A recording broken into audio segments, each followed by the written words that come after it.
बिस्मिल्लाहिर्रहमानिर्रहीम। मैं मियां मोहम्मद अशफाक हूँ। सियालकोट में कनाडा तर्ज पर जो टारगेट किलिंग की गई है और इस टारगेट किलिंग में भारत का हाथ कितना मुलव्वस है, बहुत से होश रुकबा इंकशाफात इस वक्त सामने आ रहे हैं।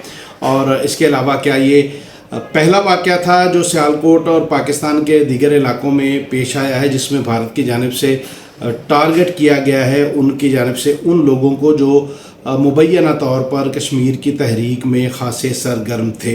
आज से 2-3 रोज़ कबल ये वाक़या पेश आया, उससे लेकर आज जब आईजी पंजाब ने एक प्रेस कॉन्फ्रेंस के ज़रिए ये मालूमात मीडिया तक पहुँचाई और आवाम तक पहुँचाई कि मुल्ज़मान उस वाक़े के गिरफ़्तार कर लिए गए, तो दुनिया भर से कॉल्स का जो सिलसिला है वो जारी है। मुख्तलिफ़ लोग कॉल्स करके इन्फॉर्मेशन लेना चाह रहे हैं, बिलखुसूस बैरून मुल्क पाकिस्तानी जिनकी पाकिस्तान के साथ वाबस्तगी बहुत ज़्यादा है, मालूमात लेना चाह रहे हैं कि आखिर ये हुआ क्या है। कनाडा तर्ज पे ये जो वाक़या हुआ है, जिस तरह कनाडा में एक सिख रहनुमा को भारत की जानिब से टारगेट किया गया था, उसी तरह पाकिस्तान में किया गया है। तो ये एक्चुअल स्टोरी है क्या? मामला ये है कि आज से 2 से 3 रोज़ कबल सुबह फजर की नमाज के वक्त मुंडे की गिराया चौक में एक मस्जिद है, जिस मस्जिद के हवाले से भारतीय मीडिया काफ़ी अरसे से प्रोपेगेंडा करता रहा है और उसका ये कहना है कि ये जो मस्जिद है उनके यहाँ जो मुजाहिदीन की कार्रवाइयाँ हैं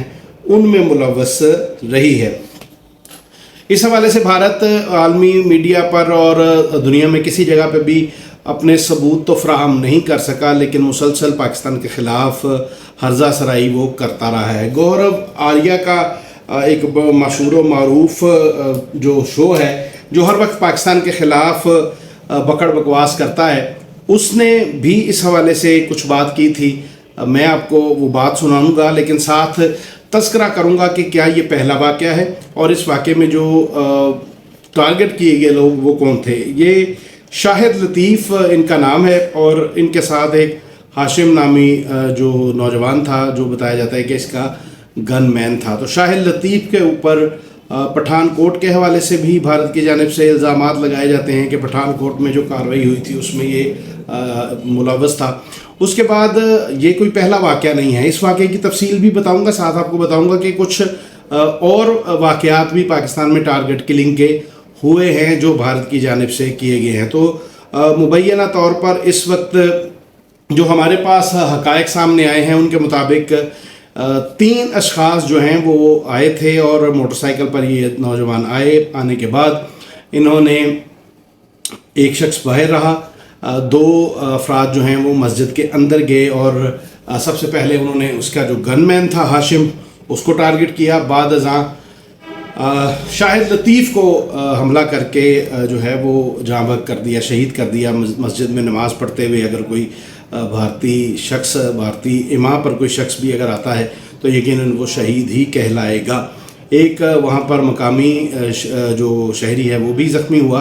तो ये वाक़या होने के फ़ौरन बाद सूरत हाल ऐसी संगीन हुई कि लोग परेशान हो गए कि मस्जिद के अंदर कोई शख्स जाकर किसी को हालत नमाज में कत्ल कर दे, ऐसा पाकिस्तान में नहीं होता। कितनी भी चाहे दुश्मनी हो जाए, कोई शख्स किसी को मस्जिद में दौरान नमाज कभी जो है वो शहीद नहीं करता। ऐसे वाक़यात हमेशा दहशतगर्दी का ही शाखसाना हुआ करते हैं। तो यही सूरत हाल इस केस के हवाले से भी जब सामने आई उस वक्त मेरी DPO सियालकोट से बात हुई, मैंने उनसे भी ये गोशगुजार की और इस वाक़े के पस मंज़र के हवाले से उनसे अपने ख़दशे का इजहार किया, जिस पर उन्होंने कहा कि हम इस पर नुक्ता नज़र पर भी इन्वेस्टिगेशन कर रहे हैं।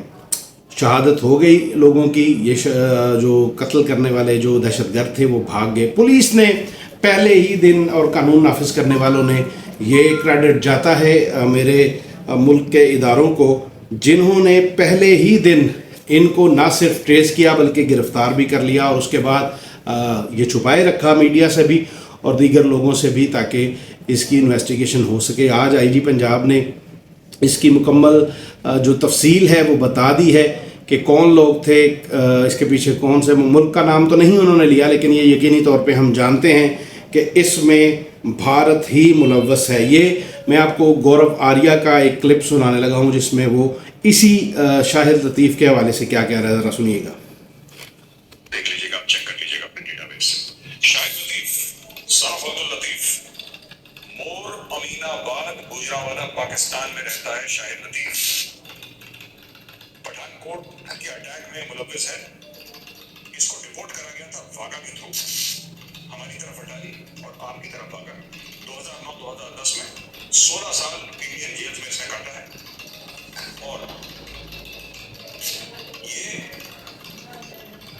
पहले मंडी की सियालकोट में है, उसका इंचार्ज था ये बुनियादी तौर पे मुंडे की जो हमारे इधर मुंडे की है उसको मुंडे की ये कह रहा है। तो ये शाहिद लतीफ़ के मुतालिक है। वाक़या होने के फौरी बाद ये आप स्क्रीनशॉट देख रहे हैं कि इंडिया टुडे फौरी ये रिपोर्ट भी कर देता है कि कौन मारा गया, कैसे मारा गया, उसकी तफसील ये शेयर कर देता है। तो पाकिस्तानी सहाफ़ियों को तो इसकी इन्फॉर्मेशन नहीं थी या नहीं कि जिन्होंने पाकिस्तान में दहशत गर्दी करवाई उन्होंने फौरी तौर पे अपने मीडिया को ये चीज़ कर दी। इससे पहले भी रावलाकोट में और दीगर रावलपिंडी में, पेशावर में और दीगर शहरों में, लाहौर के अंदर वाक़यात रूनुमा हो चुके हैं जिनमें कश्मीर की तहरीक से वाबस्ता लोगों को निशाना बनाया गया है। यकीनन कानून नाफिज करने वाले इदारों ने इस पर बहुत इन्वेस्टिगेशन की है और मुलजमान को पकड़ लिया है। ये एक बड़ी खुशाइन बात है। वो भारत जो पूरी दुनिया में पाकिस्तान के ख़िलाफ़ प्रोपेगेंडा करता है, कनाडा में जब जाकर वो इस तरह की कार्रवाइयाँ करता है तो तसव्वुर करें वो पाकिस्तान में क्यों नहीं कर रहा होगा। पाकिस्तानी हुकाम ने इस हवाले से ज़ाहिर है डोजियर तैयार किए होंगे जो मुख्तलिफ फोरम्स पर वो देंगे।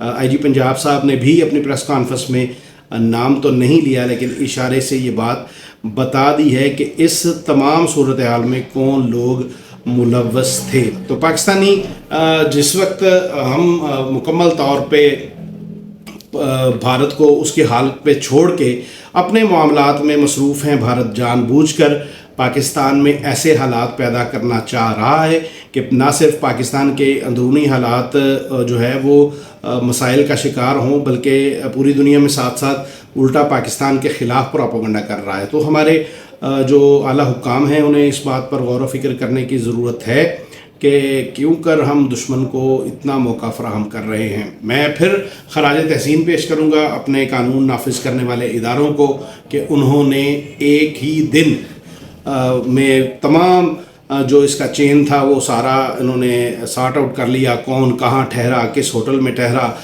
किसने सहूलतकारी की, कौन इसमें मुलव्वस थे, इनकी मुलाकातें किस किस जगह पर हुई, कौन इनको फैसिलिटेट कर रहा था माफ़ कीजिएगा फैसिलिटेट कर रहा था। कनाडा जैसा मुल्क भी 2 महीने लगा देता है अपनी किसी इन्वेस्टिगेशन में पहुंचने में, लेकिन हमारी फोर्सेस अल्हम्दुलिल्लाह से बर वक्त कार्रवाई करती हैं।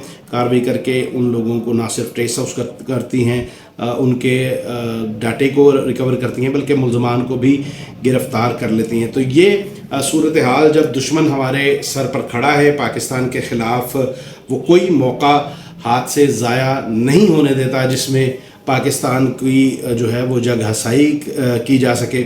उस वक्त हम अंदरूनी जंग, अंदरूनी लड़ाइयों में जो है वो मसरूफ़ हैं। आखिर में सिर्फ मैं इतना कहूँगा कि सियासी इख्तलाफ अपनी जगह पे, आप किसी एक जमात को पसंद करें दूसरी को नापसंद करें ये आपका राइट है, लेकिन खुदा के लिए ये ना करें जो आप अपने ही इदारों के ऊपर जो मतलब मैं क्या कहूँ, जिस तरह से आप अपने इदारों को बदनाम कर रहे हैं, जिस तरह से आप अपने इदारों के ख़िलाफ़ ज़ुबान दराज़ी कर रहे हैं, इससे मेरे उन शहदा की तौहीन है, मेरे उन सिपाहियों की हौसला शिकनी है जो दुश्मन के साथ नबर्द आज़मा है। मैं बॉर्डर पर रहता हूँ, बॉर्डर पर रहने की वजह से मुझे बखूबी अंदाज़ा है कि ये लोग किस तरह किन किन कुर्बानियों के बाद इस मुल्क की सालमियत को यकीनी बनाते हैं। तो मुझे और आपको इस बात की ज़रूरत है कि हम सियासी मकासद और सियासी नज़रियात की बुनियाद पर, या मुमकिन है आपके शिकवे शिकायतें किसी हद तक दुरुस्त भी हों, उन शिकवे शिकायतों को नफ़रत में हरगिज़ ना बदलें। ये नफ़रत अगर बढ़ेगी तो इसका फ़ायदा दुश्मन उठाएगा। दुश्मन के अलावा कोई शख्स नहीं है जिसको इसका फ़ायदा पहुंच सके जो हमारे मुल्क में रहता हो। मेरे मुल्क की सरज़मीन को इसका नुकसान ही नुकसान है। मैं अपने नौजवान से कहूँगा कि खुदा के लिए आप फ़िल्म के आखिरी हिस्से में दाखिल हुए हैं, آپ کو نہیں پتہ کہ فلم کی سٹوری کیا تھی، پیچھے کیا چلا، کون آیا، کس نے کس وقت کس جگہ پہ کون کون سی قربانیاں دیں، تو کسی ایک بات پر، کسی ایک شکوے پر اس حد تک چلے جائیں کہ آپ اپنے ہی جو محافظ ہیں ان پر تانہ زنی کرنا شروع کر دیں، یہ نامناسب ہے۔ اب تک کے لیے اتنا ہی۔ اپنی تنہائیوں، اپنی محفلوں اور اپنی دعاؤں میں ہم سب کو یاد رکھیے گا۔ اللہ حافظ۔